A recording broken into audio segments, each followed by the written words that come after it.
Monday the 14th of May, 2012. Wow. Actually, I'm not sure if wow covers what we went through yesterday. Miracles do happen. God is a blue. Zabbadabadoo. We were absolutely dead and buried. Gone. Just like against Gillingham. Just like being 8 points behind with 6 games to go this season after we lost at Arsenal, and United were 1 to 100 to win the title. We were totally written off, yet I believed, and I've been saying for weeks and telling anyone who would listen, that it would come down to the last kick of the last game of the season in the most dramatic way possible. And it did. Curiously, however, I recall the overriding feeling that I could still not believe what I was seeing, even as my own prophecy unfolded before my very eyes. I was speechless, totally gobsmacked. What a day, and what a story, and what a result! An altercation, an off-the-ball incident involving former City player Joey Barton, who was shown a straight red card after the ref consulted the linesman, meant that a protracted delay ensued with about half an hour of the match to go. Rangers had already equalised to make it 1-1. 5 or 10 minutes into the second half, cancelling out the somewhat fortuitous opener from City's lion-hearted defender, Pablo Zabaleta.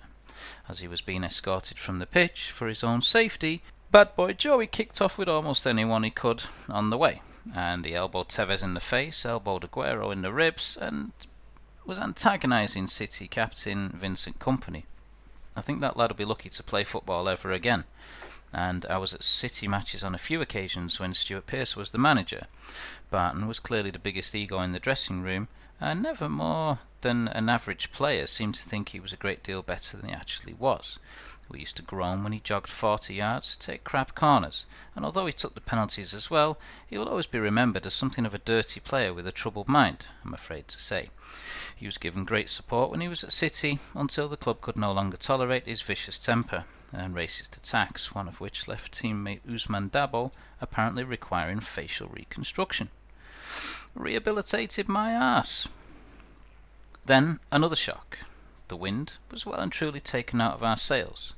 QPR had the temerity to actually score a second goal after hitting us on the break. We were dominating possession and looking for the winner, but with all 10 men behind the ball, our opponents were holding out and playing for time. All of a sudden, a mistake at the back led in Armand Traore, and he legged it down the left wing before teeing up Jamie Mackie superbly. Bang, 2-1 down. Diving header from a great cross. It was a good goal in fairness, but difficult to accept, since our opponents had only had 2 attempts on goal in the whole game, and scored twice. Oops. With the filth winning at Sunderland, we now needed a miracle. Things were not going our way, and time was slipping away. Things were not going our way at all. Cue frustration, cue despair. After we had dared to believe this day would be ours, our turn, our season, us as champions, all gone, disappeared. The frustration was palpable, the disappointment real. Typical City. Who else could snatch defeat from the jaws of victory? And oh, ever so painfully ironic. As the cameras panned around the ground, we looked up at the big screen with our heads hanging heavily. City fans at the ground looked on in anguish, disbelief. Maybe it was just as well we didn't go. What a terrible shame to come this far and fail to do it. The rags would take the piss out of us forever. Whatever we did, we just could not seem to score. It was as if there was a magic spell on that QPR goal. Mancini brought on Dzeko first, then Mario, but our attempts to make the extra man count were in vain, and our frustrations heightened as chance after chance went begging. Every shot was blocked by a defender or saved by the excellent Paddy Kenny. Mark Hughes cut an interesting figure, striding around on the touchline. The QPR fans were celebrating the news that had filtered through from the Britannia, where Stoke had equalised to make it 2-2 with Bolton, meaning that Bolton would go down and QPR would be safe, whatever happened in our match. Perhaps that could be significant.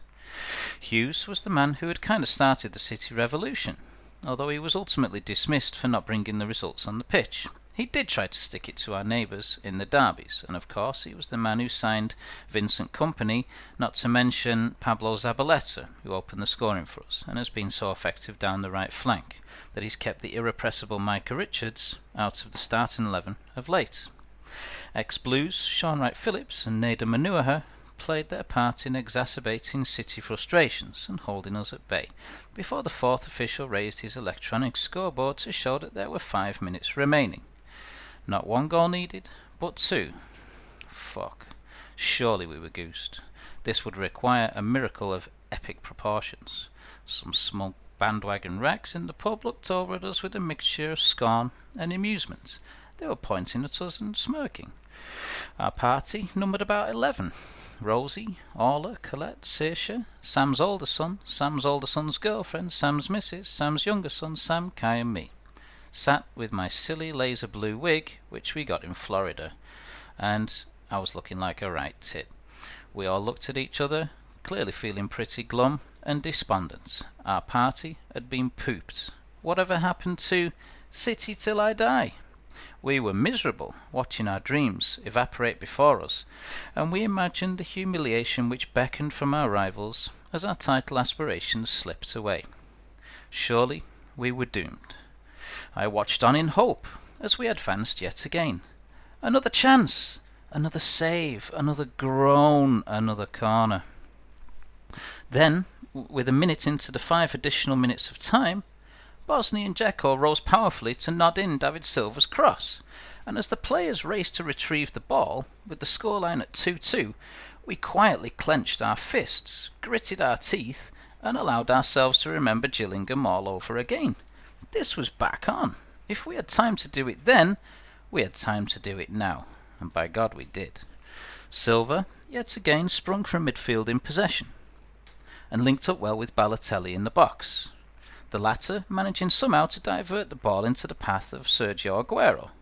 Feinting his shots and touching it past the defender, all in one quick motion, the ball was suddenly there to be hit, and by God did it stay hit. Creaming it with his instep, the moment City fans had been dreaming of arrived.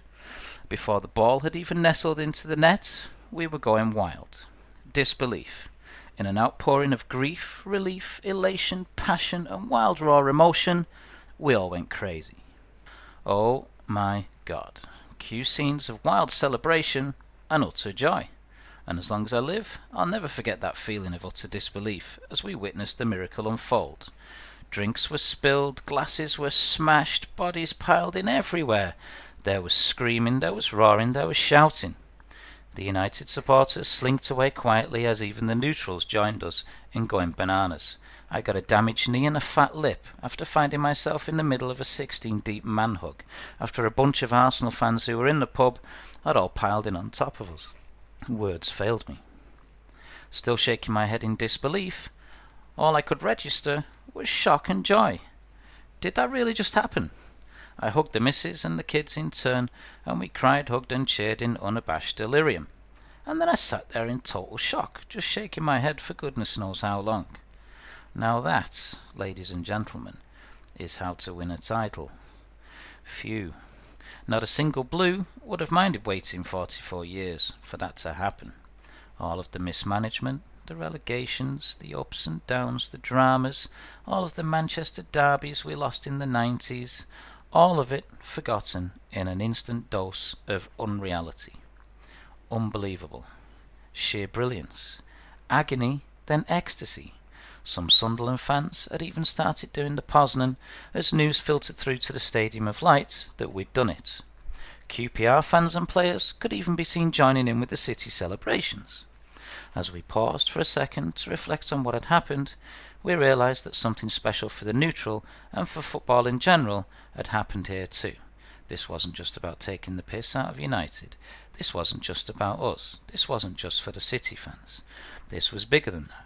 In a way, this was God showing the world of football that miracles can and do happen. If you are open to the idea, you can see God in all walks of life, from the mundane to the spectacular. Well, for us, and for many others, this was truly spectacular. Even the neutrals watching had gone crazy, like us. People already seemed to have a sense of a defining moment in time. Where were you when City won the league, from being relegated to Division 2 to Premier League champions. Catching my breath, what had happened finally started to sink in, but before anything else, we realised that little Saoirse had done an explosion in her nappy, probably down to the excitement and the drama and all the rest of it, and that we would have to go home immediately and change her completely or throw her into the bath. So we hastily made plans to leave. I hugged my Limerick writer buddy and his family, proclaiming emotionally, "I'll remember this day for the rest of my life," and to anyone else who would listen, "I've been waiting for this day all of my life."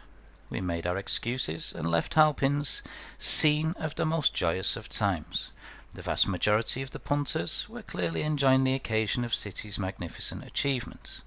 All my life I've been singing "City, City, best team in the land and all the world," which, although technically was always grammatically improper, always struck me as a highly optimistic, if not sarcastic, anthem. For the first time in my lifetime anyway, it was now true, and I won't bat an eyelid if we never win anything again after that. 44 years of suffering overturned in 4 ecstatic minutes. Gobsmacked isn't the word. Utterly fucking speechless. Utter disbelief. Grown men could be seen actually crying their eyes out, openly weeping in public, wandering around aimlessly with their city tops on as they struggled to come to terms with what they had just seen. As the obligatory pitch invasion was televised and the pundits waxed lyrical, the players were going crazy too. Such an outpouring of emotion.